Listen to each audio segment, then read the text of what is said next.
good, YouTube? I hope you guys are good. We are going to look at a trio of OG pickups right at the end of 2023. I always buy a few pairs. Christmas comes rolling down when we hit the Burr months, and it's become a tradition, and it's pretty fun. So yeah, I had an OG little Christmas as usual. If you've been following me on Instagram for a while, and the first pair we're going to feature is the Nike Pro Circuit. So there's no air about it. This is the tennis shoe from, it's dated 8/10/85 factory TH. It is gray, kind of silver almost. And this is not the sandpaper swoosh feel. This is definitely more around the Jordan 1 with the vinyl. So it's definitely got that more vinyl feel. But the leather is just, oh, it's butter. These are worn. Not horribly, terribly heavy. They're super hard to find. So my guy on Instagram, I'll drop his name in below. He dropped me a link. It's like, hey, we got these on eBay. So I grabbed them instantly. It was cheap. They were well under, I think, 150 or something. But yeah, the Pro Circuit tennis model, classic, simple. See the thickness of the leather. It's just beautiful.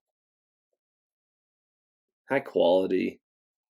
Just like the way that these shoes went on sale back in the day for like $30-$40, it's just absurd. Like the quality that was actually put out and for a good price, and then you can get even cheaper. So the Pro Circuit, actually, I want to talk a little MJ history. We'll kind of go through that for a couple of these pairs. So the outsole, this is the midsole here, and the outsole here. It was actually one of the molds that they used for Michael Jordan's Band Air Ship. So this was actually, part of the history of Nike mixing parts. They did that a lot. So like with the Jordan 1, you had the dunk sole, you had the 1.5, I can go on, but this was actually the sole that Nike decided to use. Tennis models, they stay flat, low to the ground, and just playing with parts, because the original Airship, as we know, is pretty bulky. So the Band Airship actually had this on it. And then as you see, like the white and red, it's more of the cup sole from the Air Jordan 1. So you kind of see the evolution of, just how they were playing with all those parts. Kind of made me want to get this pair eventually.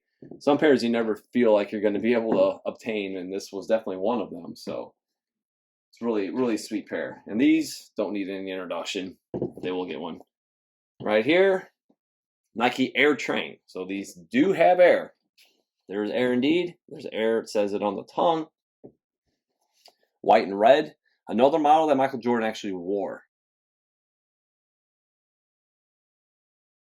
So I did post these on Instagram years ago, like maybe a year after I started on Instagram. The white and blue pair, I have Larry Smith, game used PE in the white and blue. He was from the Golden State Warriors. This definitely could have been a colorway that MJ wore. They're amazing shoe. But he had the white and gray, natural gray. The tongue's black.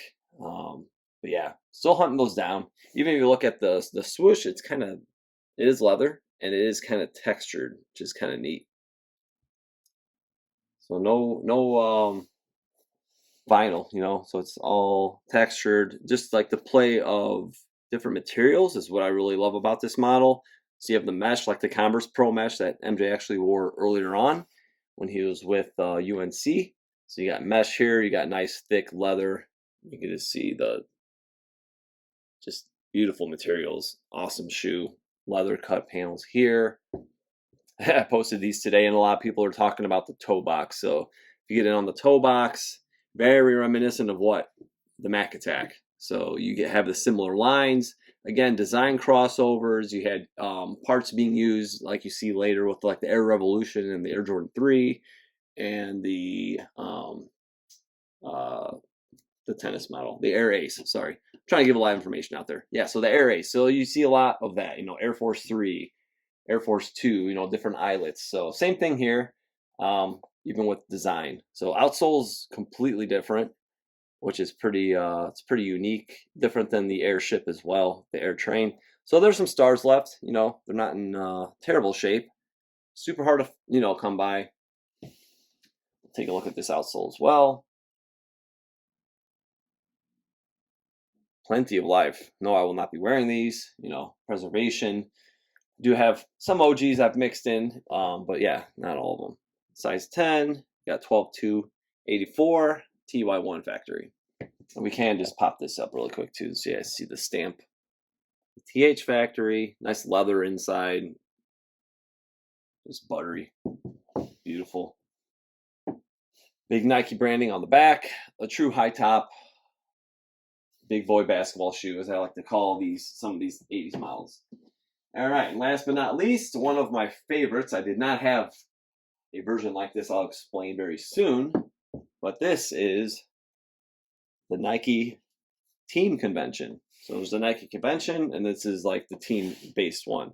So the lines, everything is kind of put together. The construction is a little different, kind of reminiscent of the Air Jordan 1 more, around the top of the collar. There's definitely some more different side paneling in the upper for the regular Nike Convention. With those colorways, it's more just more neutral. So you have more white with like color accent of red, purple, green, etc., orange. Still chasing that white and orange. Want that pumpkin. But then the Team Convention, you have the red with the white. You have the orange with the white. You'll have black, which would be amazing to get with the white. You know, there's a lot of a variety. So it's a little more mid cut, I would say too. Like the Jordan 1, and I think the regular convention's a little taller cut. I will do eventually like a comparison, because I actually got the white and red high top and the red and white. So maybe that'll be a video down the pipeline we'll do if you guys would be interested in that. But again, like the Vandals, same outsole. Nike Convention, Nike Team Convention, both no air. So just Nike, as you see here. You can see. Let's take a look here. But yeah, just very Jordan 1-esque. And I've said it before, but I consider like this, like the success of the Air Jordan 1. I feel like this design's like, hey, let's make a Nike shoe that's, you know, kind of resemblance of the Air Jordan 1, you know, that, you know, no air, so it's a little cheaper, high quality leather though, and you can see it's got nice thick leather on the toe.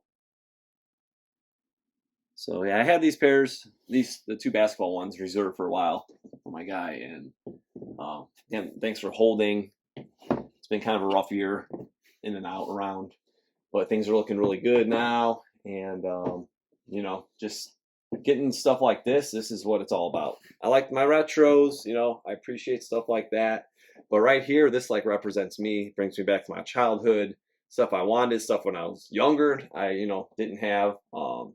My first Nike was the Court Force Low, black and white.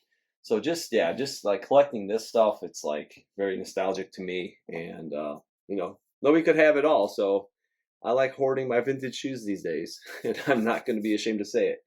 But yeah, it's a quick review for you guys. Hope you enjoy the video, and please subscribe. You can find me on Instagram at OG or Bust, and we'll have another video coming up maybe again before the end of the year. So we'll see you soon.